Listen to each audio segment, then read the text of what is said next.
I'm Liam Billingham, I'm George Rogopoulos. and this Is Oeuvre Busters. Buster. Maybe? Is it? Is How does it? one,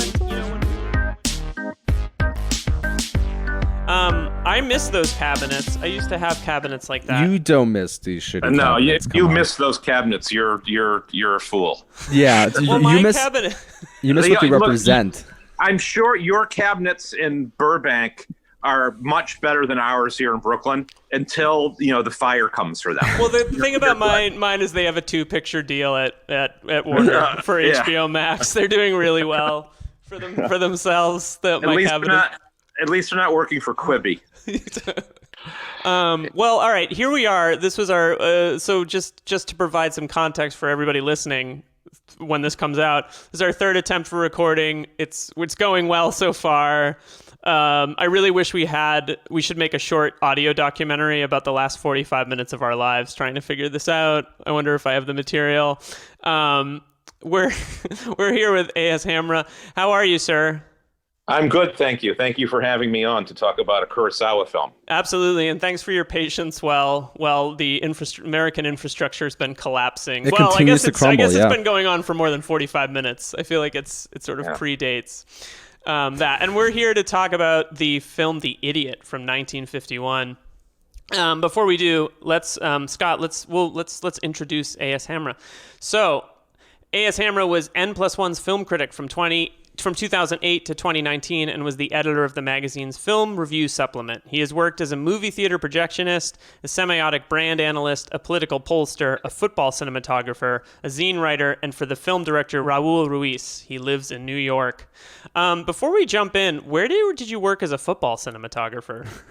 I worked as a football cinematographer in Boston, Massachusetts for a place called Sports Film Lab. What did you do? I went to high school and college football games with a 16 millimeter camera and shot them on black and white film for training purposes. Whoa. Yeah. I did that for 2 seasons. Was it enjoyable? Well, it was nice to get out in the fall, and be outside with a movie camera. Yeah, I can't imagine. It sounds so interesting. I drove all around New England, not all. I didn't go to Maine, but Rhode Island, Massachusetts, New Hampshire, Connecticut, shooting these football games. And, I used a 16 millimeter Bolex for this. That was I've shot one of those. Those are great. The larger model. And I had a wooden tripod. And, this was like this was right before video got good enough that you could read the numbers on all the backs of the uniforms in a wide shot. I don't mean television video. I mean something that would be available to college or a high school. So I basically did this in the last 2 years it was ever even done, and this was the late 80s. Did you ever make it down to the South Shore of Massachusetts? Yes. Yes. Why do you ask? That's where I'm from.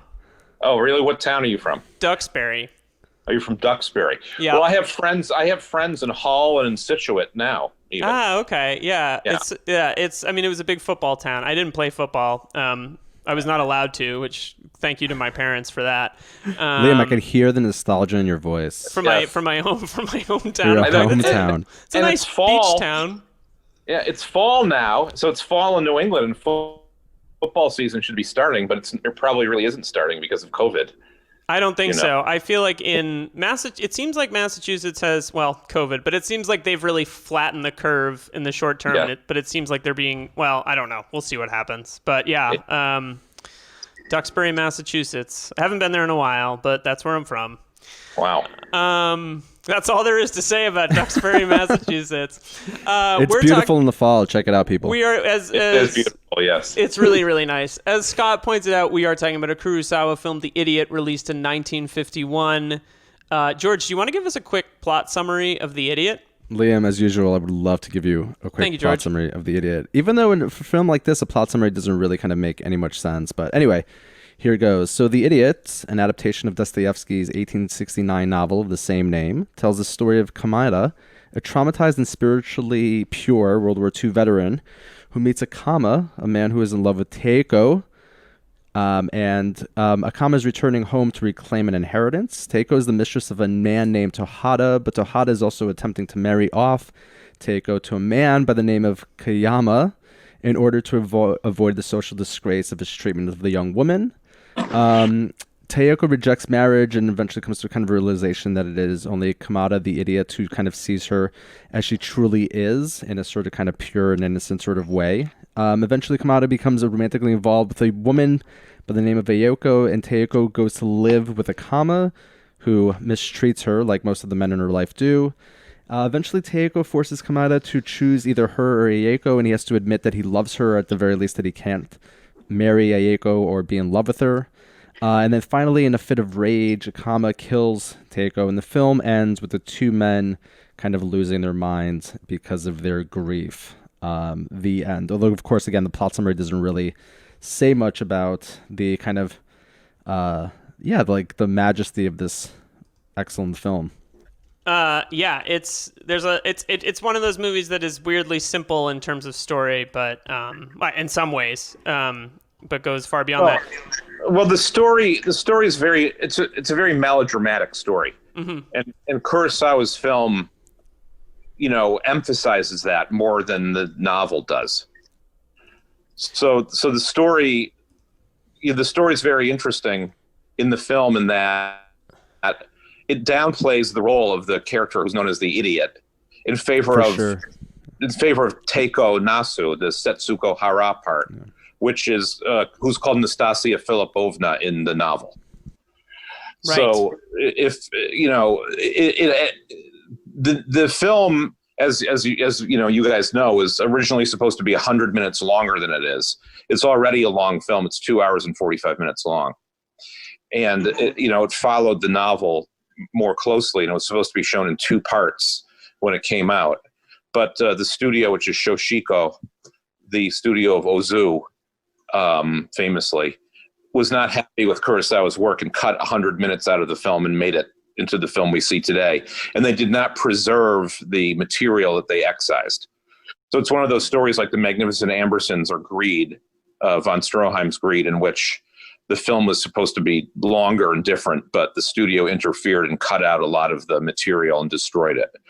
And so the elimination of the subplots from Dostoevsky's novel make the film, more fast-paced and therefore more melodramatic, and perhaps more cinematic. Although, of course, we'll never know. And the plot seems convoluted and hard to follow when one just describes it, but it's actually not that hard. It's about a woman who's a fallen woman, which kind of made a little bit more sense in the Russia of the 1860s than it does in early 1950s Japan. So she's a fallen woman, and she's forced to choose between a number of different men, none of whom have her best interests at heart, until she meets this guy who's returning from a hospital in Okinawa, where he was confined because of post-traumatic stress syndrome from fighting in World War II. So in the novel, the character is returning from an asylum in Switzerland where he's been confined because of epilepsy. Mm-hmm. Oh, that's right. Yeah, that's right. It's different, of course. Which Dostoevsky also suffered from at some point in his life. Right. Yeah. Yes. And, the entire nation of Japan was suffering from post-traumatic stress syndrome probably in 1951 still. Of course. So Kurosawa, is relating the story to a contemporary setting, in the best way that he can, and I think it's very successful. So you like the film, yeah? I think it's a great film. I think it's Kurosawa's most underrated film. Mm-hmm. I think all the criticism it received when it came out has hurt the film's reputation over the years, especially Donald Ritchie's criticism of it. Donald Ritchie was the great explainer of Japanese cinema to the West. He was a writer and filmmaker who lived in Japan, who was an American, and he wrote extensively about Japanese cinema, including a book. He wrote several books about Kurosawa, but one in particular that has a chapter on each of Kurosawa's films, and it really reviles The Idiot. It completely dismisses The Idiot as a failed film that Kurosawa should not have made. And I think this is really unfair to the film. I think it's a great film. I think it's beautiful. I think it's a very harsh film about human relationships. I think it's a film about the position of women in contemporary society that is still pertinent. And I think the performances in it are great, and I think it's beautifully shot. It has a very morbid, crazy feel. It's very gothic, and it's really a cinema of looks and intense emotions. A film of looks and intense emotions. And it's a unique film, and also in that it's snowing in every scene of this film. It's a film that's 2 hours and 45 minutes long, and a lot of it takes place in interiors. It's set in Hokkaido in northern Japan, and it takes place in the winter.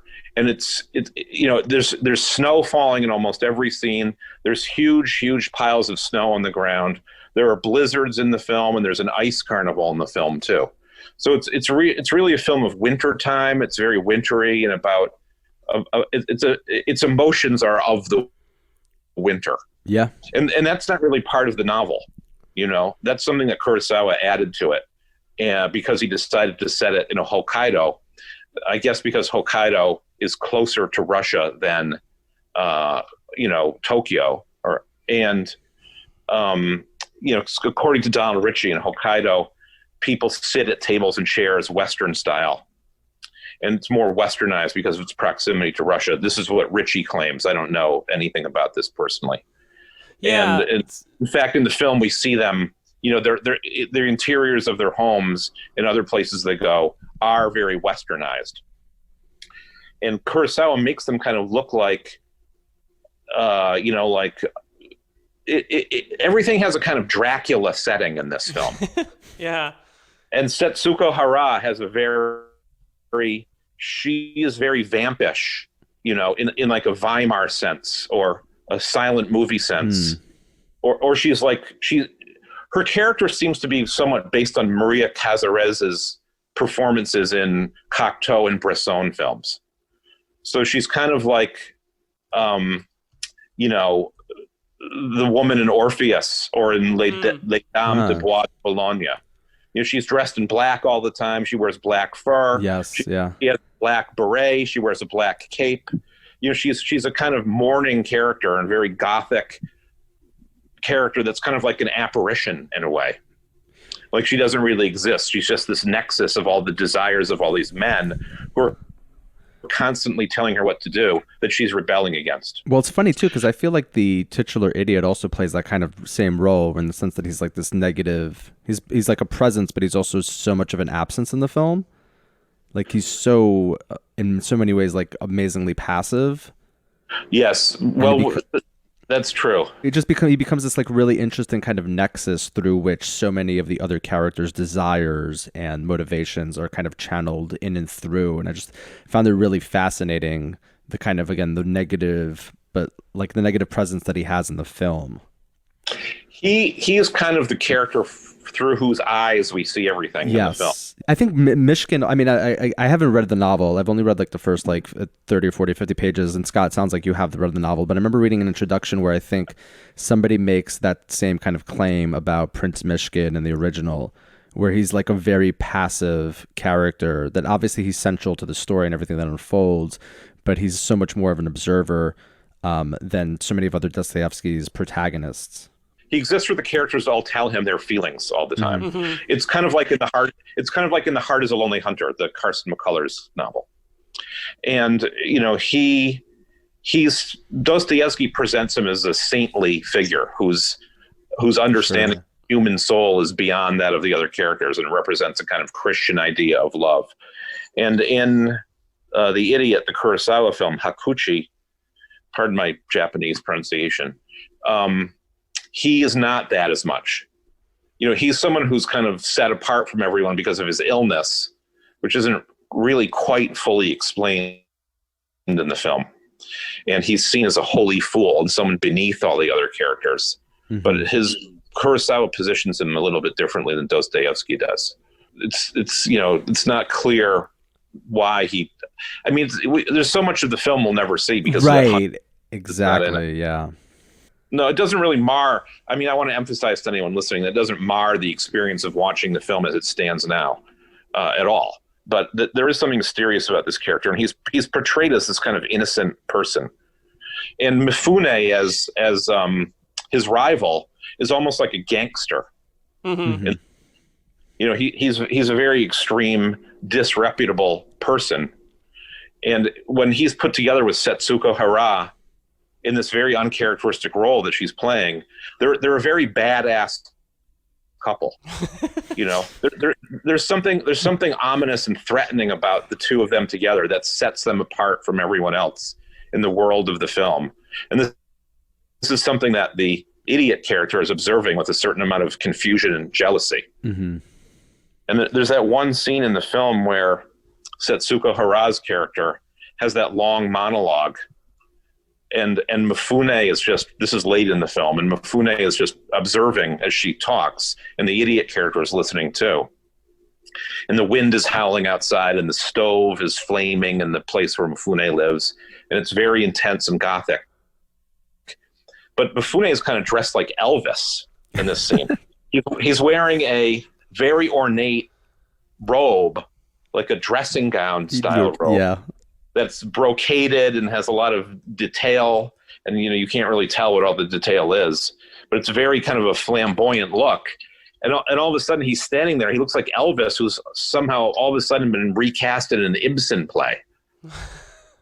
and it's a very discordant thing that's really excellent in the movie.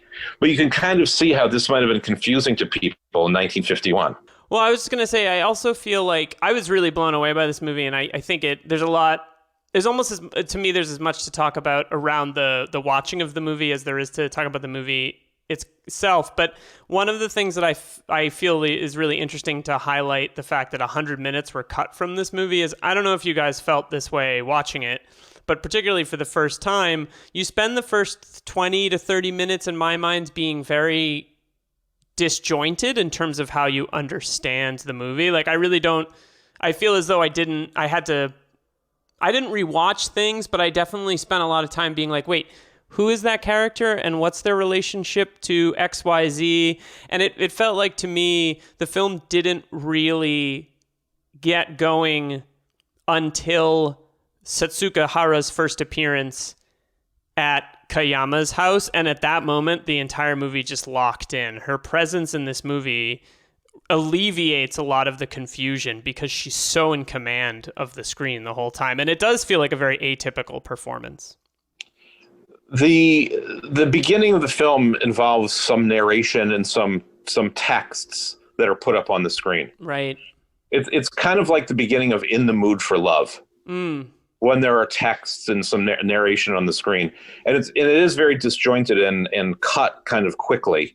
And there's a documentary aspect to it as well, because we see the streets of Sapporo in the snow, and it's on location footage. It's like neorealist style footage of Sapporo. And that whole section of the film is kind of like a silent movie to me.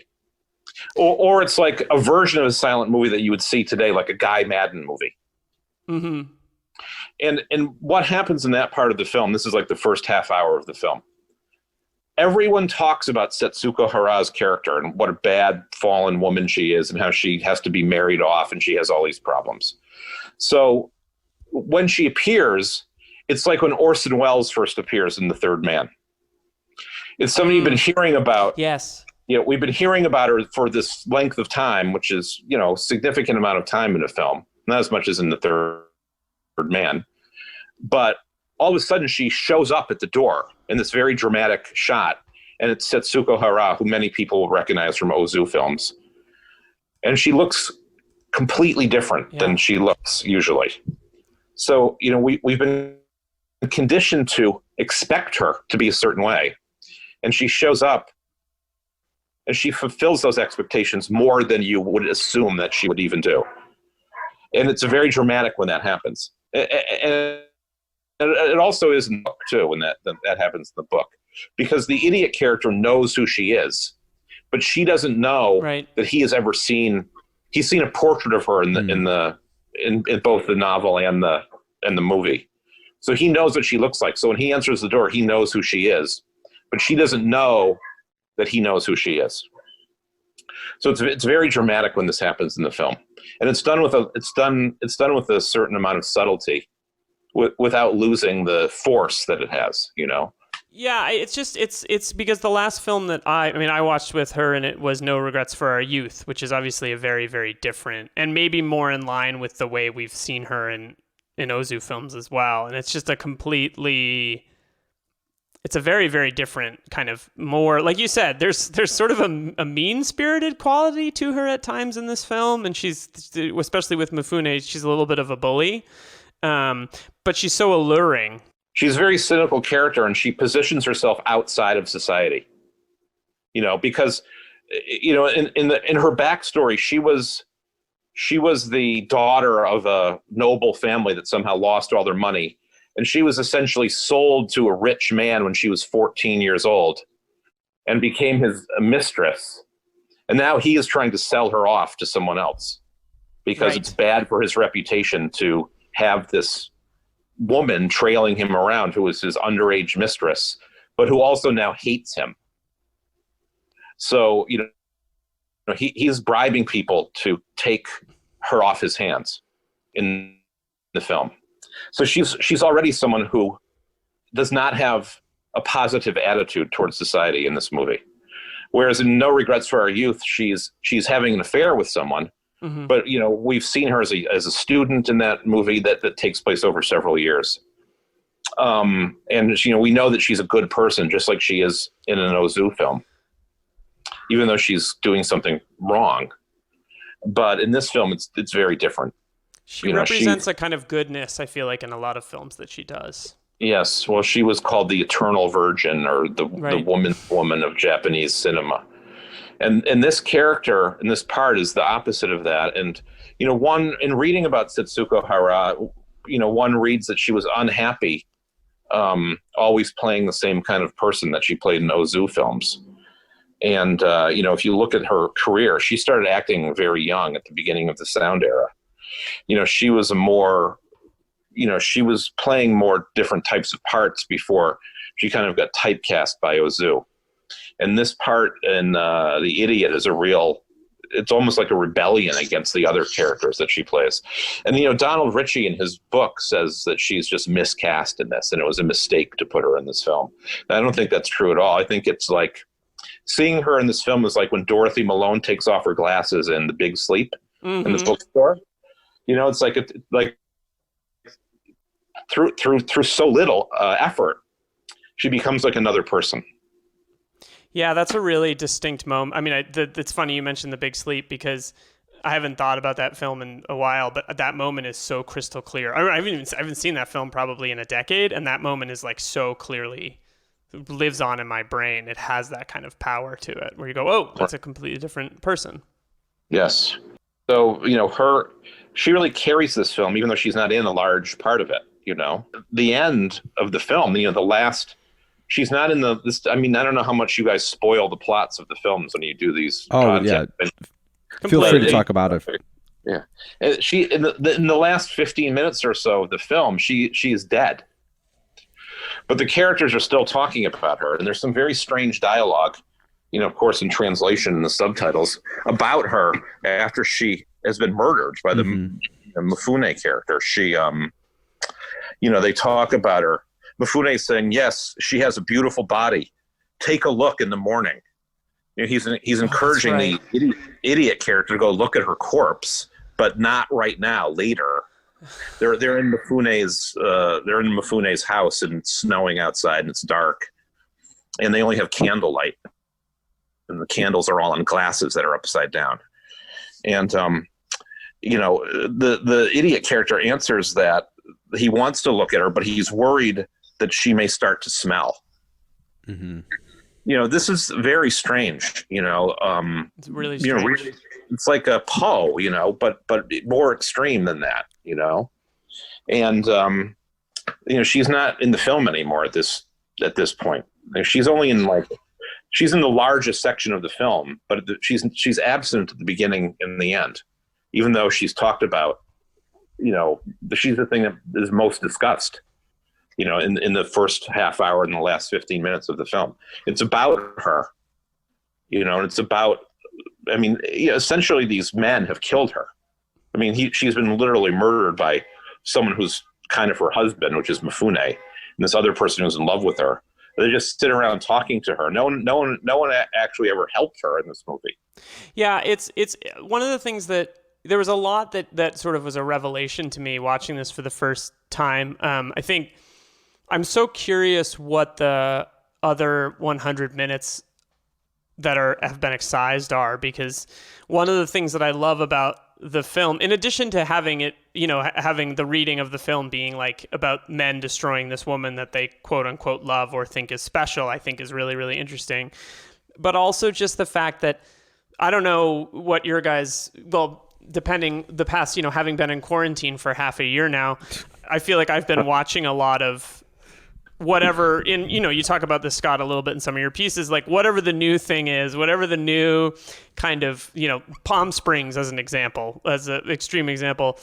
And what this movie felt like to me going back and watching was like a throwback to a real movie. And I know that that's, kind of ridiculous to say in a way, but the fact that there are long, dense, almost theatrically long scenes in this film, and that, as you said, this is a film of like images and close-ups mostly, and spending your time watching people think and feel things.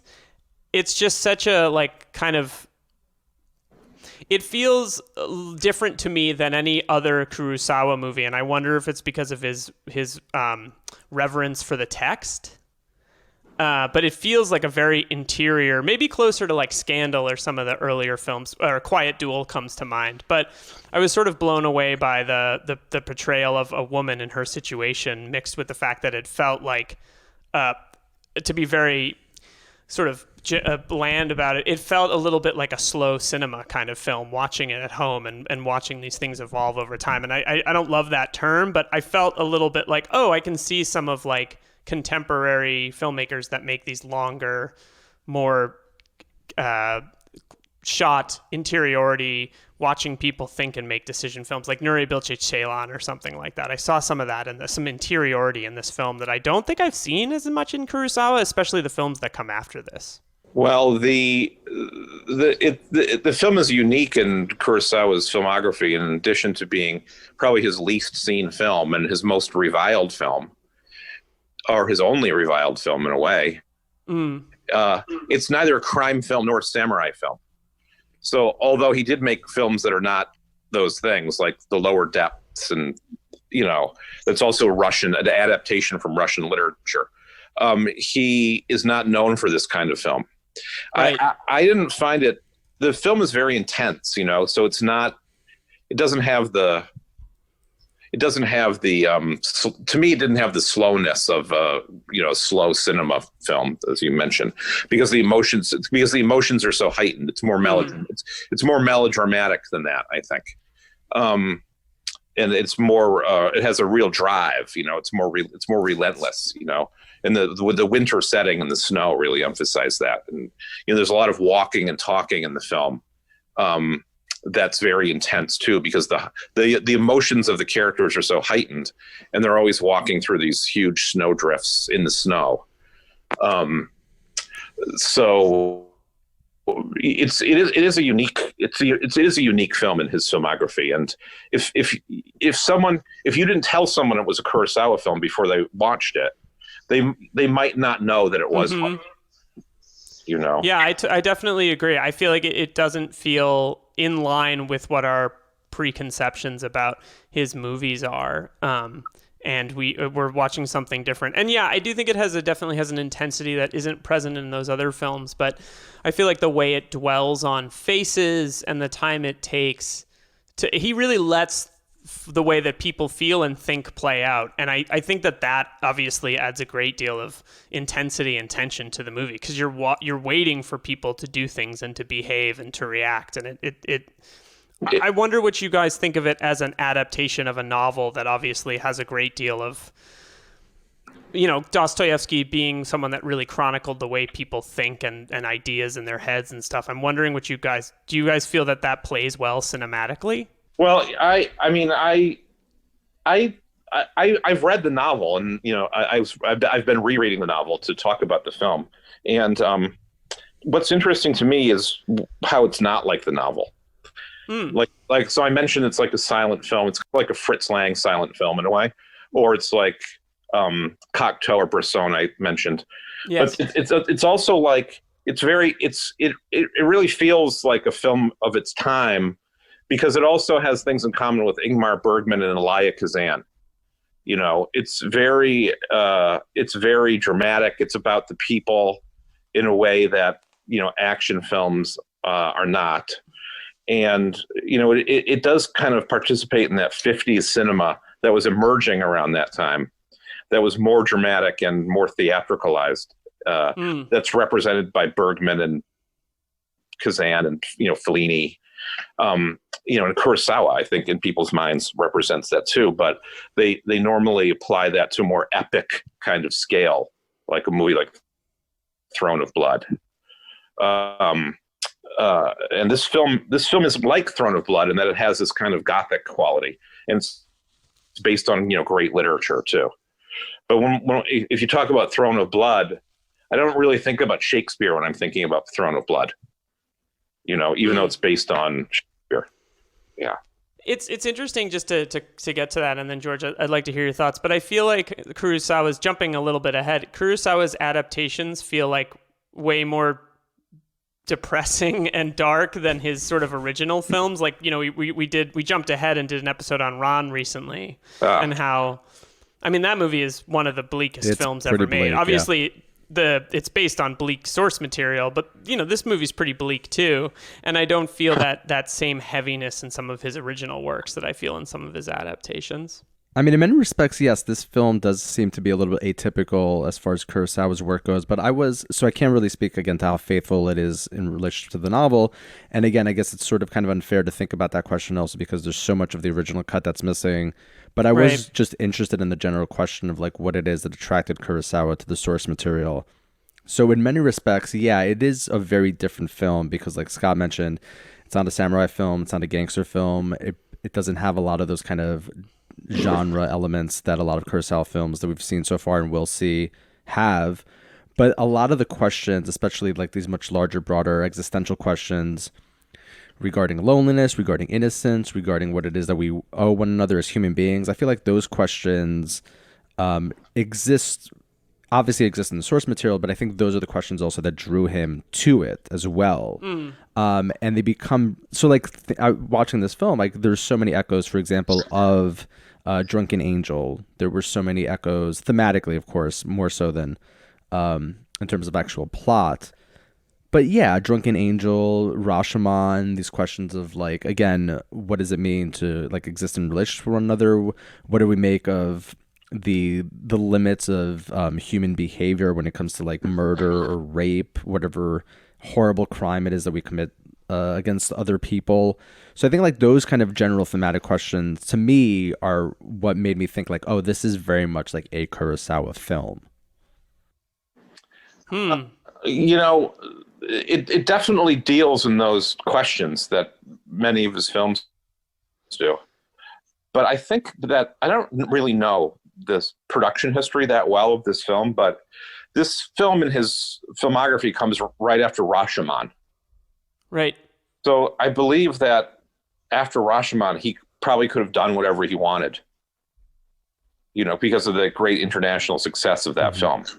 So he chose to do kind of a dream project, which then the studio interfered with. And, it's to his credit that he didn't follow the failure of The Idiot with something commercial, but instead made Ikaru. And, that's really commendable on his part, I think. That wouldn't really happen that way today, I don't think. No. And, there's things in Ikaru that kind of echo things in The Idiot. Specifically, the ice carnival scene is similar to the night town scene in Ikaru. But it's a lot different. One's in an urban setting and in Tokyo, and the other's in the smallish town, I guess, or smaller town in the winter. But they both have this kind of sense of, the world attacking you, coming in on you, in being out of control. So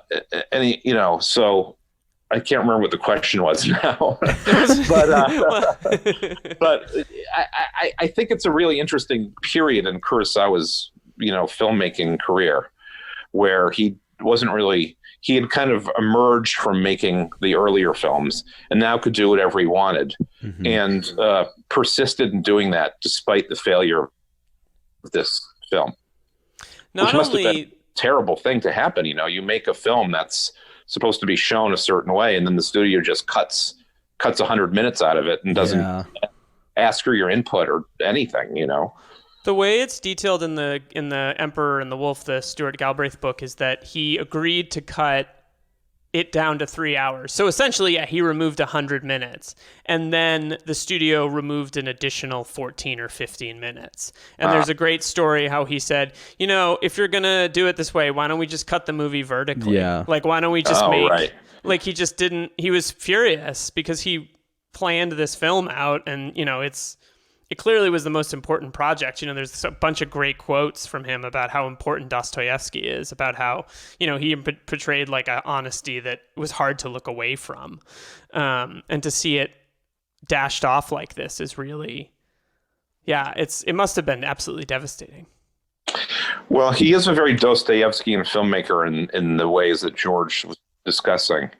And there is something dark and 19th century about a lot of his films that aren't samurai films, but even some of those, I think. And this film is really, the thing that's interesting about The Idiot is that this film is the most extreme version of that in a way.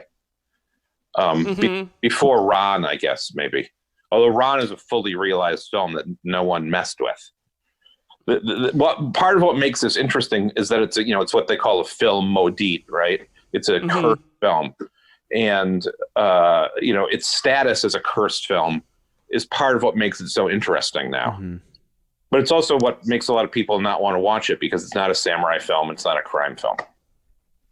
Yeah, it's sort of like deep Kurosawa. It's not like where you'd start. Advanced level Kurosawa. Yeah, it kind of is like I don't know what the class. Well, you're the professor. I don't know what the class designation would be, but it's definitely in the higher numbers in terms of one's experience of it. I wanted to discuss Mifune, obviously, because his role in this is, I find, very, very interesting. It was one of the first times watching it where I saw, I don't know if this is the right way to put it, but in the early scene on the train, it was one of the first times where I think a lot of Mifune's rawness as an actor has kind of disappeared. He's a lot, like, you can see, like, not that he wasn't an actor before, but that he's showing technique that we haven't necessarily seen before, and he has a lot of subtlety and heart in those early moments. And then he kind of later in the film does a little bit of, for lack of a better word, he hams it up. He's a little bit over the top and angry, and it's a really interesting movie that I feel like portrays like the Mifune that you see in Seven Samurai, a little bit in Rashomon, and then some of the earlier films, like Quiet Duel comes to mind. It's very, very subtle. Would you, Scott? What'd you think of Mifune in this film? Well, I felt that he was a lot less hammy than in Seven Samurai. I mean, he's just completely out of control in Seven Samurai. In this, when we meet him on the train, when he first meets the idiot character, he's smoking a half cigar, as you may recall, that he's saved. He's got like a half stogie in his mouth that he's trying to light. Mm-hmm. And he's very brusque, and he forces someone to give up his seat so the idiot can sit there. And, we learn, I feel like we learn who he is better than we learn who the character in the Dostoevsky novel is in the book. And basically what Mifune has to be in The Idiot is a badass. He's in love with Teiko. She's not in love with him, but she's willing to settle for him because she wants to repudiate the other men that are interested in her. One of whom is like a kind of a hapless bureaucrat who works for Takashi Shimura's character, who's a wealthy businessman. And she's willing to go kind of onto the side of a criminal life that Mifune represents in this. Although he's not quite a criminal, it's unclear who he is. He's come into a lot of money, and he's able to borrow a lot of money too, because at the big party scene, he shows up with a package with 1 million yen in it to buy her off, which you may recall he throws into a fire. Mm-hmm. So this is when money is burned or destroyed in movies, those are special movies, I think. There's not a lot of movies. There's not a lot of movies where things like that happen to money. The only other one I can think of right off the top of my head is The Dark Knight. That's the first thing that pops into my head, is when they burn all that money in The Dark Knight. That's the first thing I thought of. There's a Michael Haneke film in which a family that's kind of losing their minds flushes a huge amount of money down the toilet. Is that Benny's Video or The Seventh Continent? It's one of those two. I'm sorry to say, I can't remember which. I think it's Seventh Continent. I recall that. It also happens at the end of Sam Raimi's A Simple Plan, when he realizes the money that he's stolen is kind of useless. I haven't seen that. Oh, it's a great little film. Oh, it's very good. It's funny you should point to that scene too, because that's a scene, as a pseudo-Marxist thinker, that's the scene also that really drew my attention, because right before that also is the scene where the idiot walks into the house and he accidentally knocks over that vase. And I forgot which character it is, but somebody freaks out and is like, "Oh my god, those like vases are super expensive." Shimura. Yeah, and then Teiko, interestingly enough, is like, "Fuck it, who cares?" And she knocks over one as well. Well, that's a very interesting scene, because that is very much like the scene from King Vidor's movie of The Fountainhead with Patricia Neal, where Patricia Neal takes a statue and throws it out the window of a Manhattan high-rise to prove that she's not married to these objects, no matter how beautiful they are or how expensive they are. Is there so in that film also there's like a certain kind of there's a value to the object too, beyond it's like it being beautiful. It's something that's like on the marketplace. I don't remember that aspect of that scene clearly now, except that she takes this beautiful thing and destroys it by throwing it out a window on purpose. And that film came out in 1949. And I wonder, I can't remember now if she destroys the vase in the novel or not. Mm-hmm.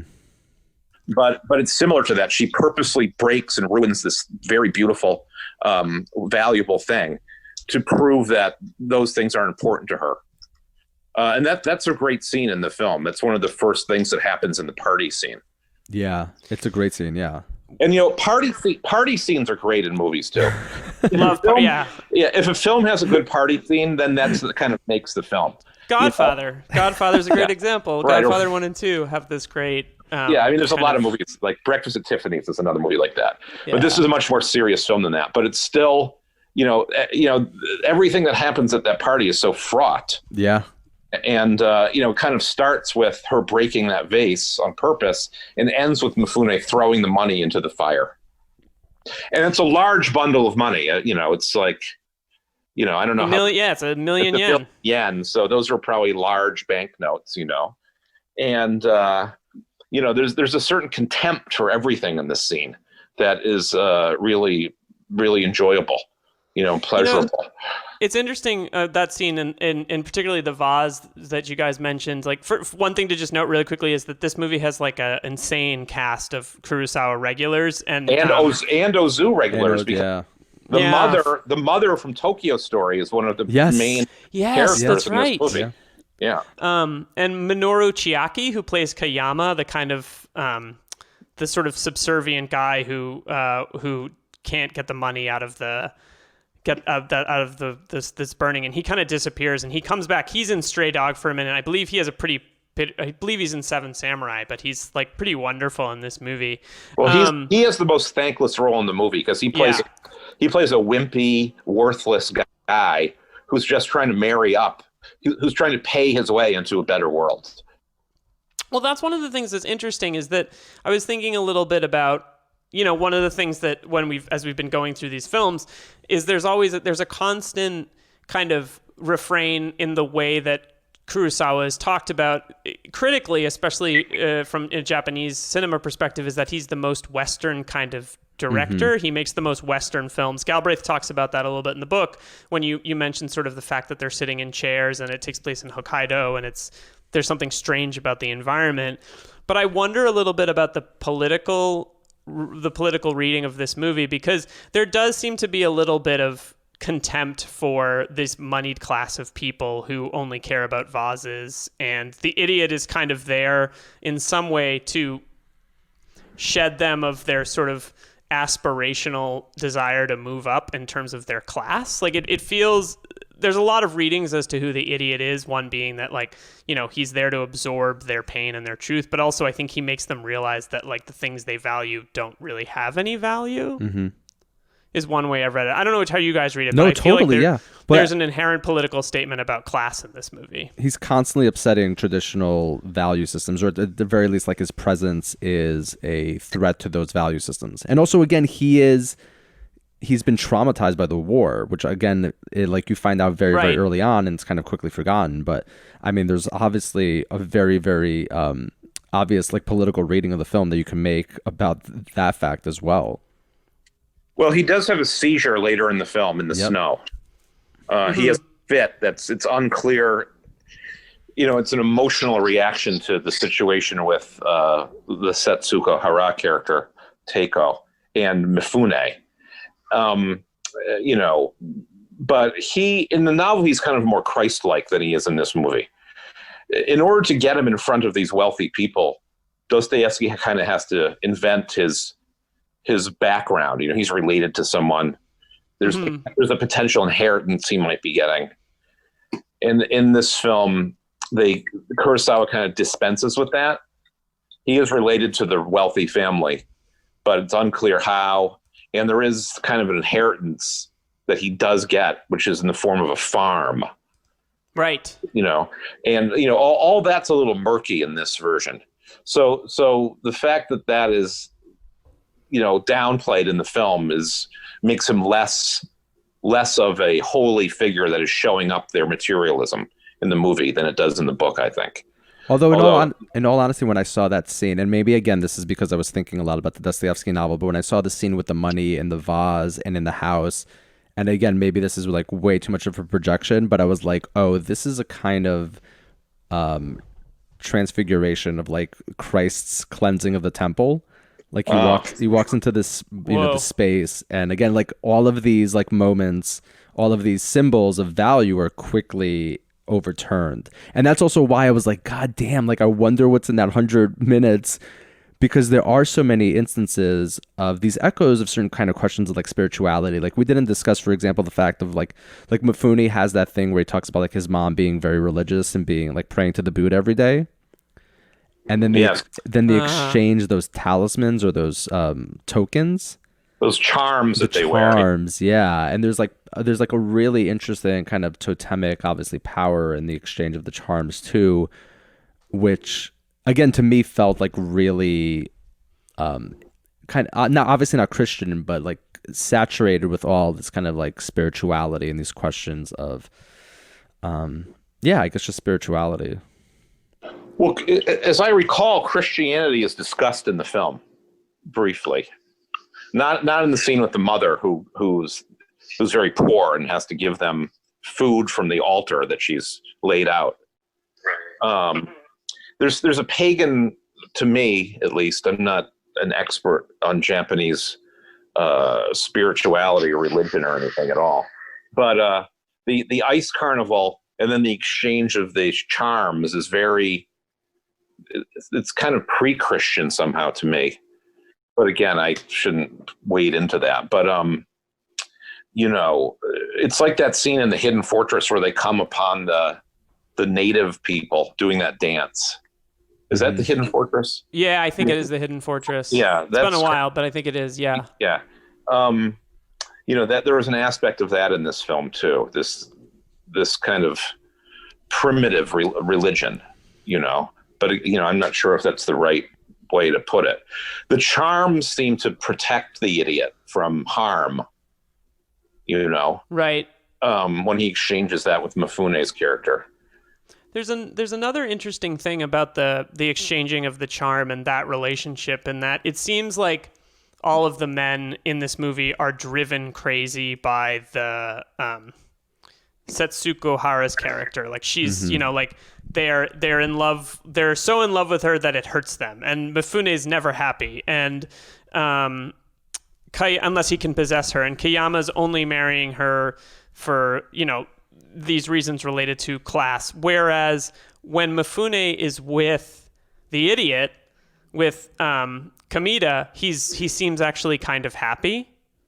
There's something interesting about the relationship between the two men where they seem to be happier with one another than Mifune is, for example, when he's with Hara.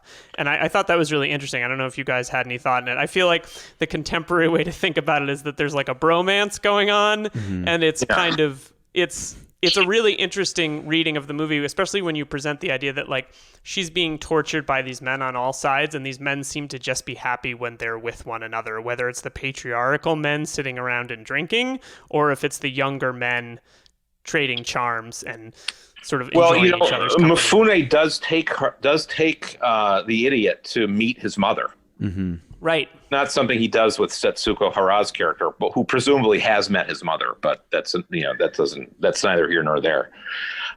There is the reason Mifune is comfortable with him because he can talk to him. He can let down his guard. He doesn't have to be tough all the time anymore.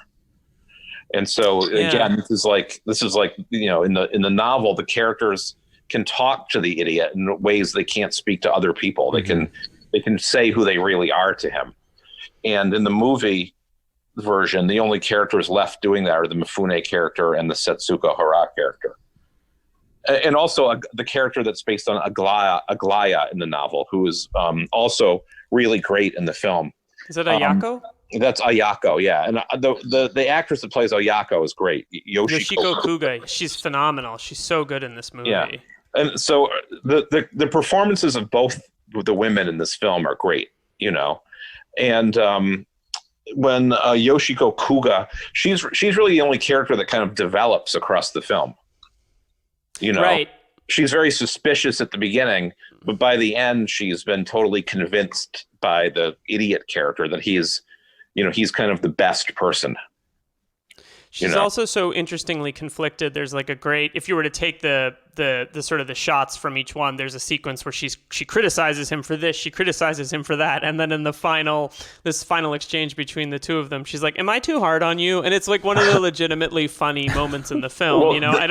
That's a montage scene of their right. It's a life. Montage, exactly. Yeah, it is. Yes, that's their courtship. Their entire courtship is her criticizing him. Right. And him just not saying anything. He just sits there and lets her yell at him. Right. And by the end of that, they're in love. And then she says, "Well, have I been too hard on you?" It's so funny. It's just, it plays like, I don't know if this is a funny movie in most cases, but that's a very, very funny moment. And the conceit of that scene is kind of humorous. Yeah. Because she's just unrelentingly critical of him through that second. Yeah. But the way that Yoshiko Kuga plays that, she doesn't seem like a bad person. Mm-hmm. She's not annoying. No, absolutely not. Thrill. She's right essentially about all the stuff that she's saying. Yeah. Yeah, that's a great section of the film, really. Yeah, she's also the sort of behavior. One of the things that's great about this movie is that the characters who are cruel are often so they're so full of self-doubt and they're deceiving themselves, and she does a really good job of making that self-deception feel humanized. Well, the scenes with her at the piano are the kind of heart of the film. Mm-hmm. There's 3 scenes where she has conversations with the idiot character at the piano in her house where she lives with her parents, and there's a big window perpendicular to the piano, and that they sit in front of, and the snowstorms are raging outside, and those scenes are really great. Those scenes indicate a certain amount of hope in the film that perhaps really isn't there by the end. There's a lot to unpack with. I mean, this movie feels massive to me in terms of length, and also the fact that there's 100 minutes missing, and there's in some alternate history, there's a 4-hour, 2-part version of this movie, which I'd love to see. I was curious, how did you guys watch this film? I was actually happy that it was sort of divided into parts because I had to watch it in 2 shifts, which I didn't want to do, but it was just how life ended up. Were you guys able to sit and commit to this thing in one go? I'm curious how you watched it, especially with the way the world is now and the constant distractions that we have to deal with. Well, I've seen the film a couple of times before. Mm-hmm. I saw it in a movie theater once, and I saw it on DVD once. So for this viewing, I watched it on Criterion Channel using Roku. And as you mentioned, the film is divided into 2 parts, and part 1 is called Love and Agony. Love and Agony. Yeah, right. Right. And part 2 is called something like that, Love and Loathing. Yeah, I have it here somewhere. Yeah, and part 1 is 93 minutes long, and part 2 is 73 minutes long, I believe. Mm-hmm. So the way I watched it was I watched part 1 one night and part 2 the next night. Yeah, that's essentially what I did. Yeah. It's kind of nice. I don't know. It felt good that it was slotted that way for me personally. I was like, oh, this is great. George, how did you watch it? I actually watched it this morning, and I kind of, in a sense, like planned it that way because I knew I would have to watch it in pretty much one sitting to make it in time to record. Mm-hmm. So I started it like right after breakfast, like around 8 o'clock or 8:30, and then by like 11 o'clock I was done. And I think maybe I paused it once or twice for like a bathroom break, but other than that, it was pretty much one shot. Scott, go ahead. I think it's better to watch it straight through. Oh, of course. Yeah. 100%. I wish I had watched it straight through, but the first night I started it got late and I decided to watch it the next night. Normally I would watch it straight through. It has the kind of intensity that, it's good to watch it straight through because of that. It reminded me of my experience of watching A Hidden Life with Liam, and maybe I've said this already on the podcast before, but at some point about like 45 minutes or an hour into that film, which I absolutely loved. Yeah, I think it's an amazing movie. But I found myself drifting away in so many ways. And then I remember just had this moment where I was like, no, you have to consciously sit here. This film is 3 hours long. You have to kind of ratchet up your level of attention in a way that you normally would not. And about 15 to 20 minutes later, so about like an hour or so into the film, I just found myself riveted, or like my attention was just turned to it in a way that it wasn't before. And I was like in a completely different zone, and I was like, okay, I'm totally with this film. I'm totally with its running length. And it just made the viewing experience so much more pleasurable to kind of like battle with your own kind of sense of distraction or your own sense of kind of like boredom. It really made the experience of watching that film unique. Well, that's a film that really demands a movie theater. I think this film also demands movie theater, to me at least. I mean, every movie demands a movie theater to me. True. A Hidden Life, we're talking about the Terrence Malick film from 2019. Yes. People I don't know if you have mentioned it before in the show, so everyone just knows what it is. But it's also a very intense film. And, it's better. I watched that film straight through, in the movie theater when it came out. But,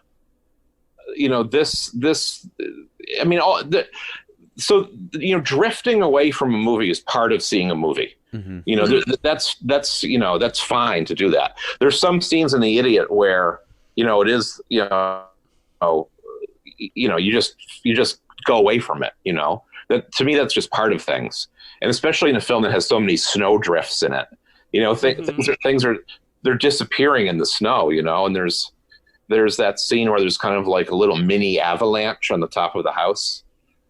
Yeah. Like the snow buries them, that's what's happening in their lives in the movie, So, it's drifting as part of it, I think. It's just so interesting because a film like this, to me, as you said, every film demands a movie theater, but there's something about the runtime of something like this and the experience of it that just is harder to do in the afternoon, which is when I watched the first part of this, was like 3 o'clock in the afternoon.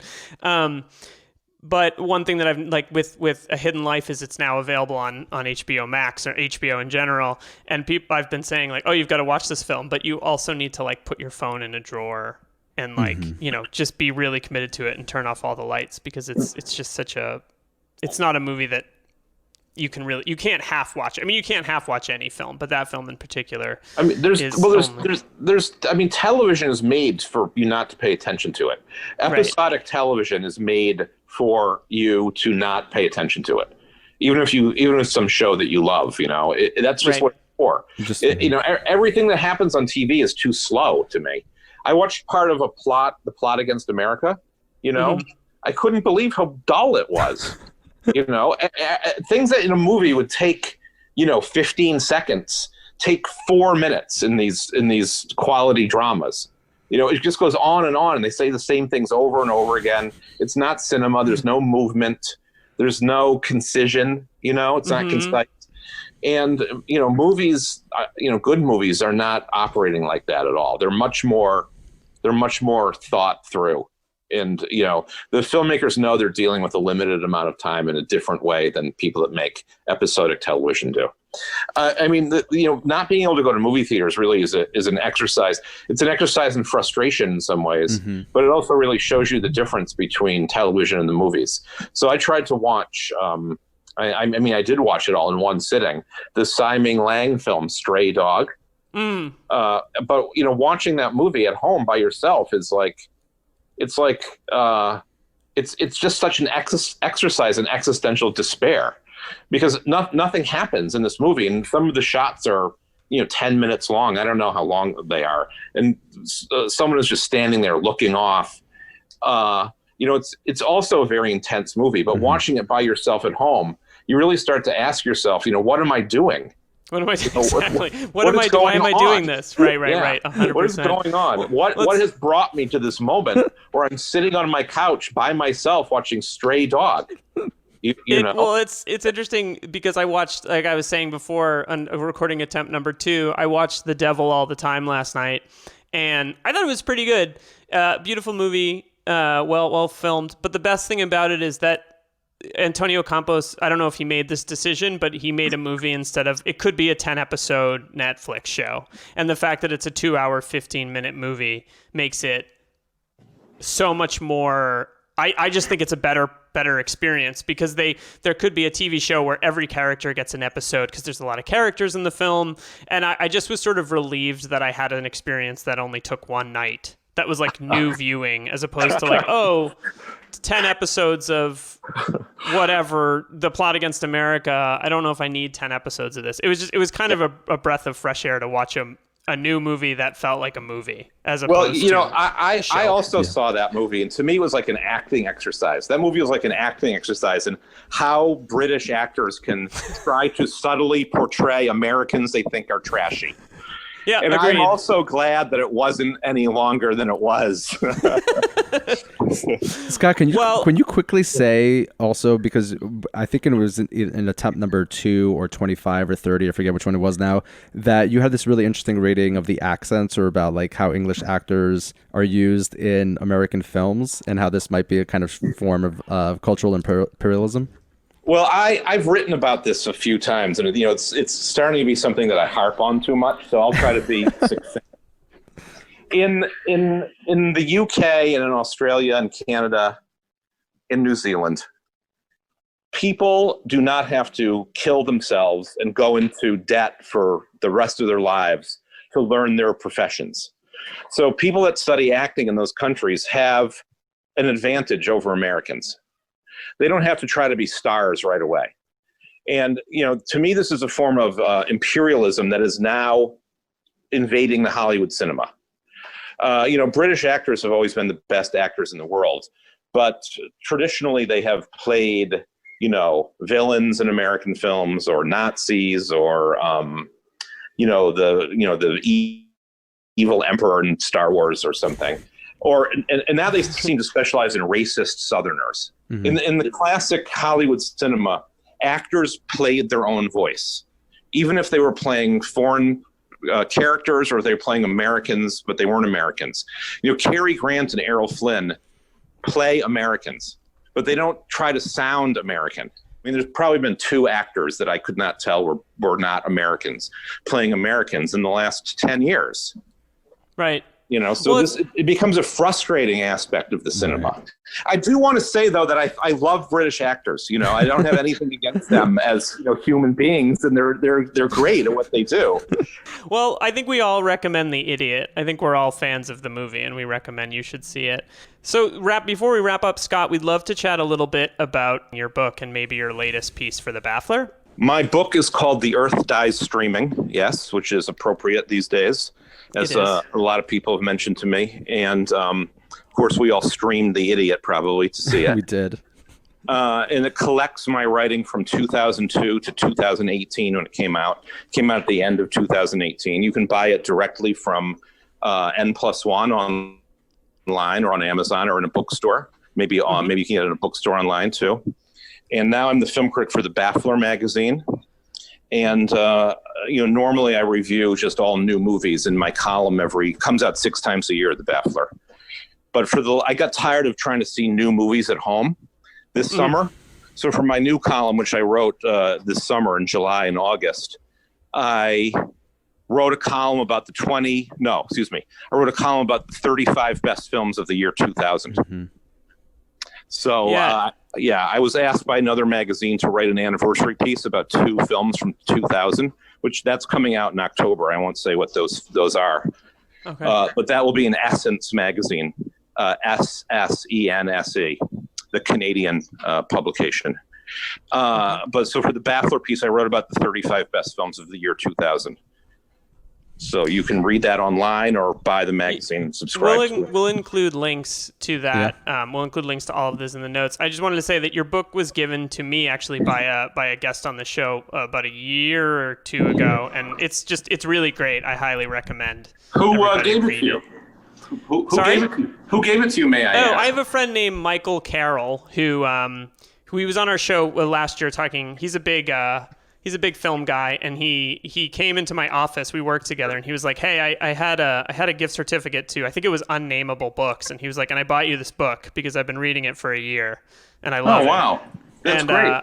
And he gave it to me, and I sat in a bar on 5th Avenue and 9th Street in Park Slope before I left, and I drank a beer and read it, and I was a huge fan of it. And I think George is reading it now. I am, yeah. Great. I love the chapter about where you discuss Kubrick's 2001, and it ends with like a discussion of Spielberg at Kubrick's funeral. Yes. Yeah. His funeral, yeah. Yeah, and how he expected some sort of kind of Hollywood spectacle. Yeah, that was a real low point for Steve, Yeah. Never went that bad again. And the piece on the Baffler, I just want to say really great is some of these films I've seen, and some of these films I've still not seen. But what's great about it is that it brought me back to 2000 and the movies. I remember renting Hamlet from Blockbuster, the Michael L. Mariadis film, and just being like, "Whoa, I've never seen anything like that." And how much I loved Unbreakable, and just it's one of the things I love about this piece is how it feels very rooted in a very specific moment when movies felt like a very different kind of experience, and also made me go like, wow, La Commune is 20 years old. I still haven't seen that film, but there are things on here that are still like Ambition, and then some that I have fond memories for, like Virgin Suicides, Unbreakable, Gleamer's Eye, which well, there's a lot of great films on that list. I interviewed Michael Almereyda recently about his new film Tesla for the Baffler. And it's funny you mentioned Hamlet, which is a film that looks better every year. His version of Hamlet, which is set in the present of 2000 year 2000 New York City, and stars Ethan Hawke and Julia Stiles and Bill Murray and Lev Schreiber. But you rent it in a Blockbuster, and there are several scenes in that movie that take place in a Blockbuster, including the To Be or Not to Be, as I recall. I think so. Yeah. Yeah. It's pretty great. It's a really good film. Yes, it is. It really is good, and it's not that long either.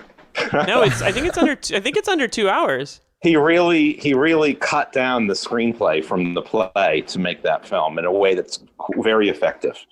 Yeah, for sure. And then of course Dancer in the Dark, which is is a great film. But I love this piece as a time as a time capsule and a remembrance of like, man, especially now that we can't go to the movies, but it felt like going to the movies in 2000 was a bigger deal than it is in 2019, 2020. People took it. I feel like I took it more seriously then, which is kind of a sad thing to reflect on, to go like, oh, this used to be like a real event, and now it's just, now you can't do it right now. Well, we definitely can't do it right now. That is true. We will we love your writing, and we're really happy to have had you on the show, and we will make sure that we get all that stuff out to people in the notes for the show, and they can please read the book. It's a great book. Yeah, thanks again, Scott. Oh, thank you both so much. It's great to meet you this way.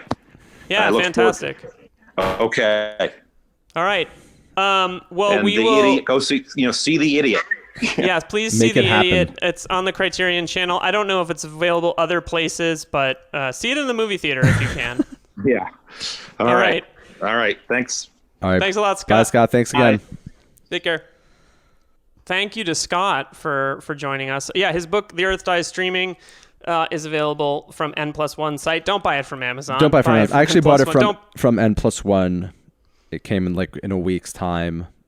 In the United States Postal Service, which currently still exists, but who knows whether it will exist. I think it's going to be okay. Everything's going to be fine. I have to think that way. I have to. Well, thank you everybody for listening. Next up on the show, bringing back our old pal, Blake Howard, to talk about who's gonna talk about All the President's Men and Michael Mann. No, he's gonna talk about the Seven Samurai, and it's gonna be great. I'm sure he will bring his usual charm and sophistication. Can't to wait. That film. It's gonna be awesome.